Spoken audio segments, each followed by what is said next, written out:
the sat-nav makes it look as if we go down here and sort of around there's a road we can't go. So it sort of looks as if it's here. There is some industrial buildings there. The road before this was unsuitable for heavy goods vehicles. I really don't know what's going on. It's time to do some Googling before I get myself in a hell of a mess down there. It don't look good. So it looks like the sat-nav has sort of cut me a corner off. I've got to go here. It looks like I pop out to a better road, but there's some sort of a railway bridge now. Where I want, is it in front of the railway bridge or behind the railway bridge?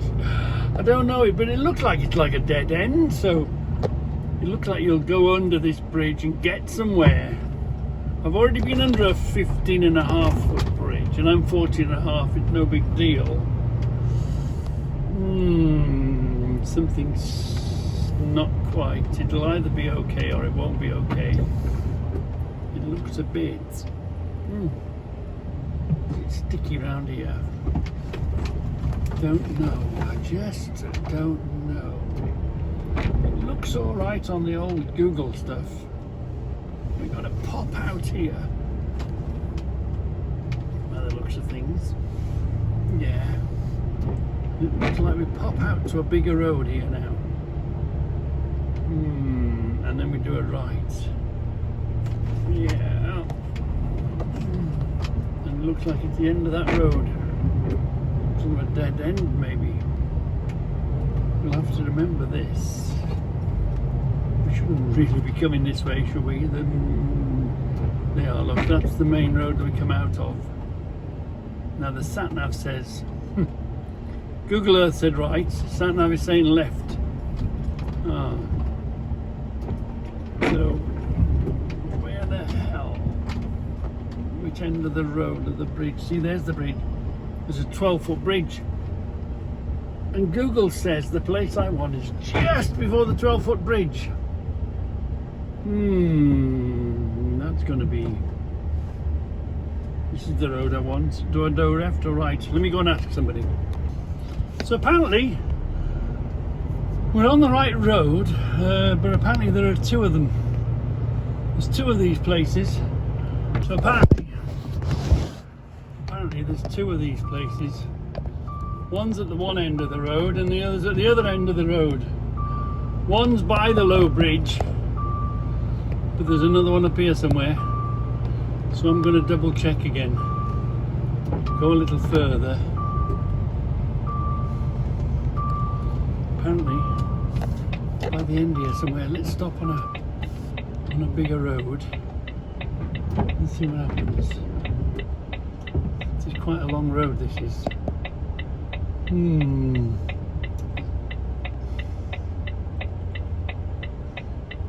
Yeah.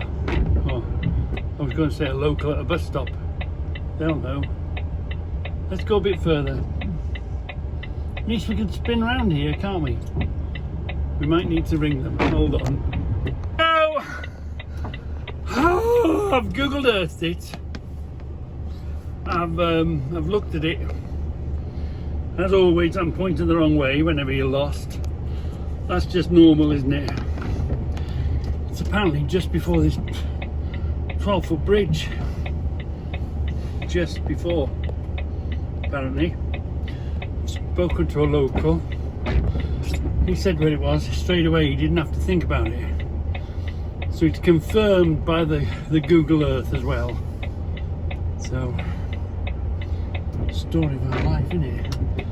It's whilst we're here. Let's spin this thing around. Will we make it? Yeah. What's that car behind us? Yeah. That's clear. Right. We're headed towards a 12-foot bridge. On a Monday morning. Oh my God. Anyway. Let's Keeling and Walker, look at that. We drove past the bleeding sign for it. 600 yards ahead, Keeling and Walker, that's what we want. We are 14.5 foot, the bridge is 12 foot. That's why I was reluctant to come down here, in case there was nowhere to spin around. The sat-nav's now telling us to turn right, which is where we came from. We came from where that dustbin lorry was. Yeah. So at least we know the way out anyway. So that's one good thing. Still bottoming my belts off when I concentrate. The belts off, at least it's wide enough. Oh, you can get yourself. You just have to be so careful. Because once you're in it, you're in it.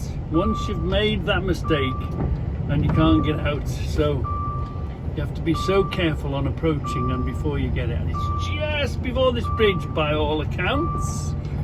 So there's a railway line and a railway bridge. Let's have a look. This is telling us where it is. Let's just take our time. Keeling and Walker, come on. It says it's on the right here. Keeling and Walker, it's in front of us. Ooh! Now, I'm not going to take the chance of going just in case it's somewhere else. Time to go walkies. Yeah, I can see it turning. I can see where it's got to be. Yeah, we've got to go up there, haven't we? Yeah, I can see where we've got to go. We've got to go up there. It can't be backing in there, can it? No. No, it must be down the back. What shall I do? What shall I do? There's a truck going that way. Yeah. I'm not going to go. I'm not going to stop here because it's on a bend and it's double white lines. And it's early morning. And there's loads of crazy people about. So come on. Let's get off the curb. Ooh, look at this bridge. Should be right in front of us now. That is it. We're not going to get under there, are we? We're not going to get under there. I'm glad we couldn't. Well, at least the sat-nav didn't bring us the wrong side of the bridge. So that's good news. Let's go in here. Let's go see what the hell is going on. Laura, always try to get you on a Monday morning, don't they? Let's go on the pavement here, out of the way. There's a good inward door there. We'll wait here for the bin man. Right, catch you in a minute. Catch you all in a minute. It turns out we just go up. We go up here, we press the bell. Keeling and Walker, yeah. Woo! We're here. That's the main thing. We're here. No bother. So I'm here. I've been to see the boys. I said to them, "You're trying to scare the hell out of me this morning, aren't you?" Oh, it's a place a trucker never goes is near a low bridge. So all he did was laugh. He was laughing because he knows how stressful it is doing such a thing and being such a place, especially Monday morning. Anyway, so I've told you this story. Amazing how these, yeah, cameras in the trucks, but it's not my truck, so it's not my cameras in the truck. It's so useful having the phone, and yes, I shouldn't hold the phone and film, but my argument against that is how the hell am I going to explain it, or how the hell am I going to show you? You know, people, you've had things happen, and you know, maybe somebody's damaged something and they told you a story, but you don't really know, you don't really believe them. How the hell did you do that, Reggie, you idiot? So to cover yourself, although you're not supposed to hold your phone and film, but how am I going to explain this to you? How am I going to show this to you? The places sometimes we have to go. And, you know, if you were the boss man, and, you know, if you've had anybody tell you any stories, A, you're not sure, and there's plenty of people sort of adjusted the truth to fit their purpose, isn't it? You know, that's the fact of things. So you've got to believe, you'd like to believe, but you can't always believe, can you? And there's always that doubt. So always, if you get yourself in a situation where you're stressed or you're worried, or you know there's a situation out of your control, grab the phone, shove it in front of you. The camera cannot and does not lie. So if anything would have happened or whatever here, I was there live and at the scene. What would have you made? How would have you dealt with the situation? This is where I was. This is what I did, and this was my decision, and that's why I made that decision. So yes, you're gonna slate me, Reggie. You shouldn't be holding the phone and driving. You're gonna get yourself 3 points. Blah blah blah blah blah blah blah. And you are correct, but how am I going to cover my arse when I'm sent to such situations? And we're so lucky that the sat-nav and the Google Earth didn't get us the other side of that bridge, because that happens plenty enough times. The damn place you want is just the other side of the bridge that you can't get under, and then you've got to figure your way around. But we haven't done one of them yet, so we'll have to hope we don't have to. But yeah, they come along as well. So, and sometimes it's safer to go walkies. You know, you look at the thing and you go walkies. The only reason I drove any further is the dustbin lorry went. So if the dustbin lorry can go, I can go, more or less, you know. Anyway, I hope that entertained you and just shows you what it's like being a trucker on a Monday morning. Well, I'm awake now. I'll tell you for that. I'm awake now. So anyway.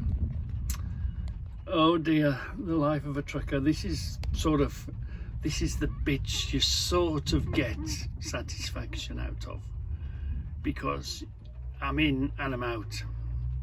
You go to lots of places. You go to Wales, you go out in the sticks, you go in the countryside. Your aim is to get in and get out and keep your mirrors intact. No scratches, no damage, no marks. So we get the same satisfaction. We found this place.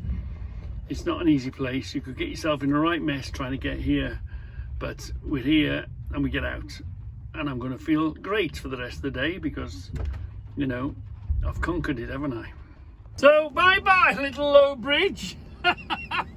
Bye little old low bridge. We'll try and remember you next time where this place is. Imagine going that side of the road and finding, right, I'm going to crack on, catch you all later. So we're back here now. So the dilemma always is, the sat-nav has already proved that it's not that reliable, you know. You've always got to take it with a pinch of salt. I asked the bloke in the warehouse, he says, yeah, there's been lots of people getting into a lot of bother finding the place. Just go out and do right, go to the end of the road, do it right. But I knew we're in an area where there's a railway track. So whenever you're around a railway track, you know, and you're going to expect railway crossings, don't you? And you could get caught out by a stupid little bridge like what we've just been by. Although it was a bit of a sweat, we've got a little wide bit here, although it was a bit of a sweat coming in, do you find another route out? Do you follow the sat-nav? Do you take advice? Or, no matter how hard it was getting in, do you backtrack? Because at least if you backtrack, you got in. So if you got in, you will get out. So I always backtrack. I always backtrack to a place where I know, or a wide enough road. I never try and find another way out. Whenever I've been to a place and I've sweated to get into it, no matter how hard I've sweated to get into it, at least I've got into it, haven't I? So I always backtrack. Safest thing to do, because at least you know you've got in. So if you've got in, you will get out. So that's what I'm doing now. I'm ignoring everything and I'm backtracking back to a road where I recognise, and we can carry on from there. And we're not going to be finding ourselves down a bleeding road or a footpath, or turn into a terraced houses, or come across a low bridge that I've got to fight around. So yeah, I'm backtracking now, ignoring everything and just backtracking. But whilst we're in the queue waiting, let's discuss this address. You see, it tells you what town it's in, it tells you what street it's in, it's got a postcode, which generally the postcodes is a pretty good thing.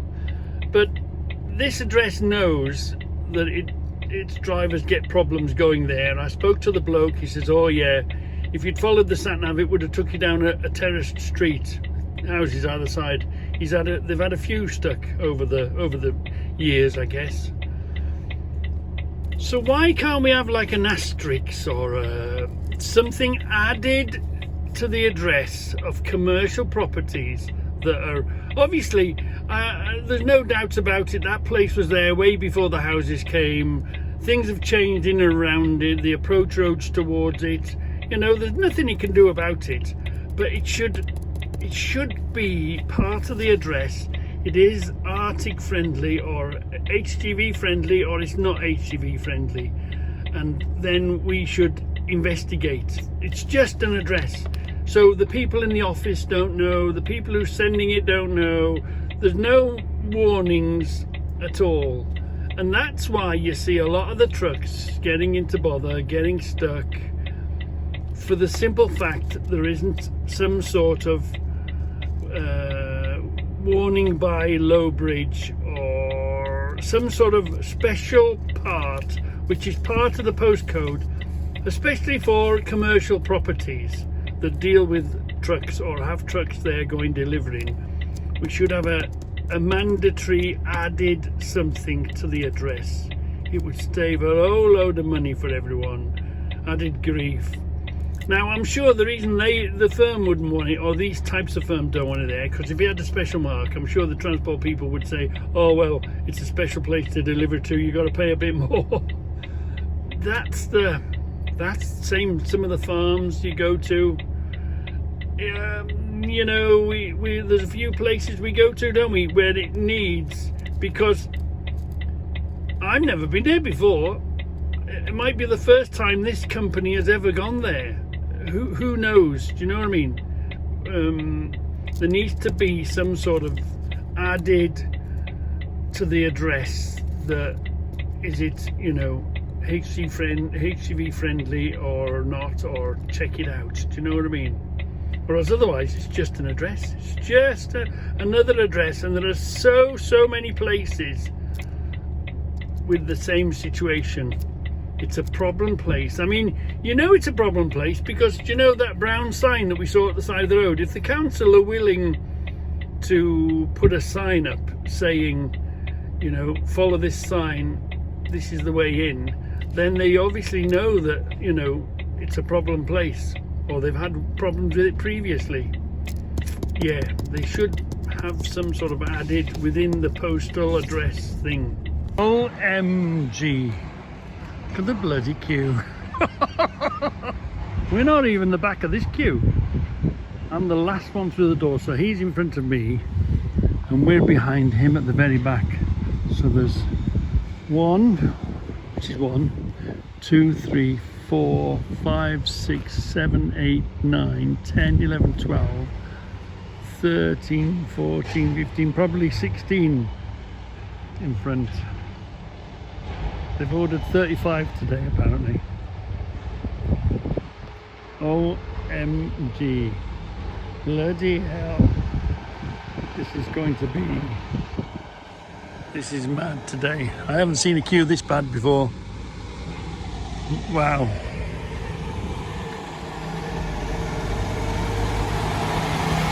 I just thought to myself, am I lucky? Will I be able to snatch a break here? I think I'll be able to snatch a weekend off here. There we are. What can you do? Welcome to trucks. 1, 2, 3, 4, 5, 6, 7, 8, 9, 10, 11. And I know there's round the corner 12, 13, 14, probably 15, and then this one's 16 in the queue. I'm glad I'm paid by the hour.